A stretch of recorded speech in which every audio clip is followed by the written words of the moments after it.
家胡同，这里是国粹经济的起源地，也是历史上著名的八大胡同之一。从这期开始，我会分几期介绍一下八大胡同，有兴趣的朋友可以关注我的频道。清末明初的八大胡同有2个概念，从广义上讲，八大胡同是指从铁树西街以南，朱市绕西大街以北，南新华街以东，梅市街以西这一大片区域内的许多胡同，因气管密集而出名。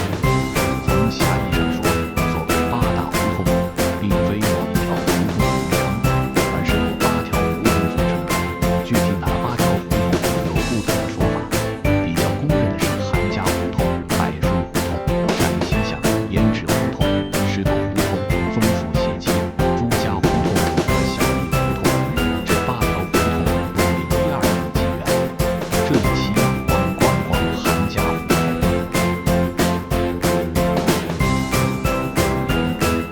朋友们，大家好。韩家胡同原名韩家坛，1965年改县名。东西走向，东起陕西巷，西至唐子街，全长360米，均宽5.7米。明代此处地势低洼，两水河一条支流在此积水成潭，故名韩家坛。因大清朝的第14位状元，康熙年间内阁大学士韩元绍在此居住，改称韩家坛。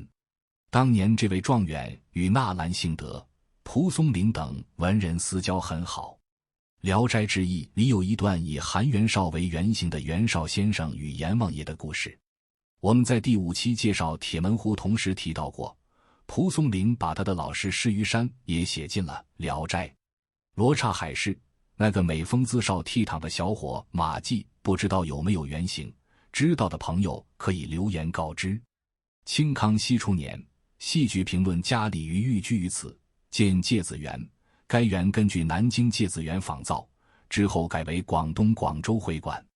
上世纪50年代成为北京市95中学，现在是胡同25号，北京8中附属小学韩家胡同校区。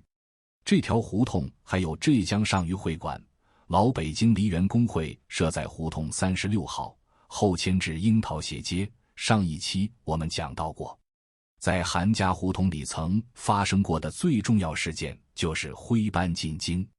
清乾隆55年是乾隆的80大寿，当时的闽浙总督武拉纳联合江南管盐务的官员，将在扬州的徽派戏班三庆班送到京城来为乾隆祝寿。三庆班是当时南方戏剧中心扬州城中最大最好的戏班，腔调比较复杂，以唱昆腔和二黄为主。那时京城主流的戏曲是昆曲和弋阳腔，只有这2个曲种的戏班能进皇宫演出。三庆班和其他地方戏曲班子是没资格进宫的，只能在街上搭建的戏棚里演出。为了给乾隆祝寿，从皇宫的西华门一直向西到高梁桥，沿途每隔几里地便搭个戏棚，让来祝寿的各个外地戏班在这戏棚里演出，允许老百姓到戏棚前来看戏，取其普天同庆、与民同乐之意。三庆班演出的剧目接地气，非常有生活气息，受到了广大老百姓的喜爱。祝寿活动结束以后，许多外地来的戏班都回原地了，但是三庆班没有走，留在京城，到前门外大石栏的几个戏园子演出，大受欢迎。为了方便排练演出，戏班选择住在大石栏戏园子周围。三庆班首先落脚在了韩家坛。当时的韩家坛并不是风月场所集中之地，那时更没有8大胡同之说。三庆班在北京的成功，促使更多的徽班开始进入京城。大概在嘉庆8年左右，形成了4大徽班，即三庆班、四喜班、和春班、春台班。这些徽班也都住在这一带，所以老北京有句俗语：人不辞路，虎不辞山，唱戏的不离百顺，韩家坛。道光初年，一批汉调演员进京，加入了徽班，实现了徽汉合流。徽班不断创新，把在京的昆腔、京腔、秦腔，甚至罗腔、柳枝腔、梆子腔以及民歌小调都包容进来，演变成以西皮和二黄为主腔调的皮黄戏。之后又在语言方面实现了以北京语音为标准的京化过程。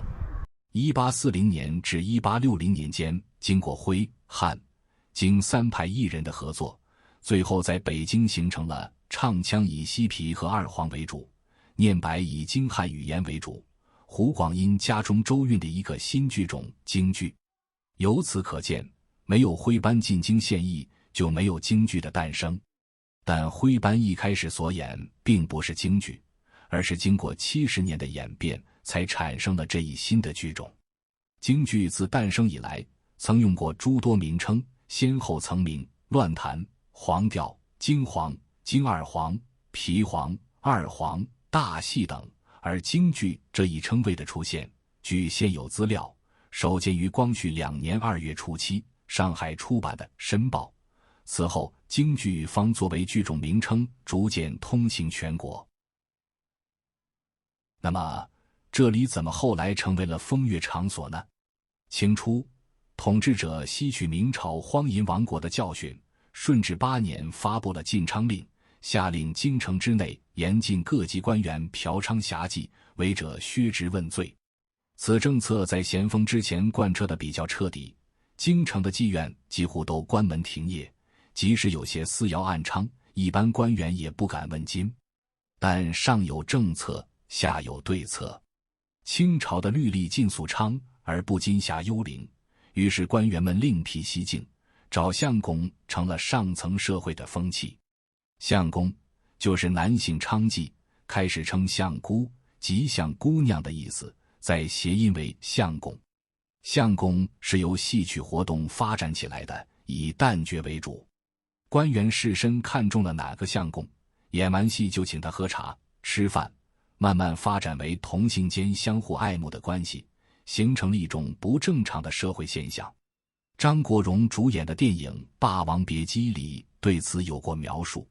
徽班进京，入驻现在的八大胡同一带之后，这里不可避免的也成为相公聚集的地区，还建立了一批相公堂子。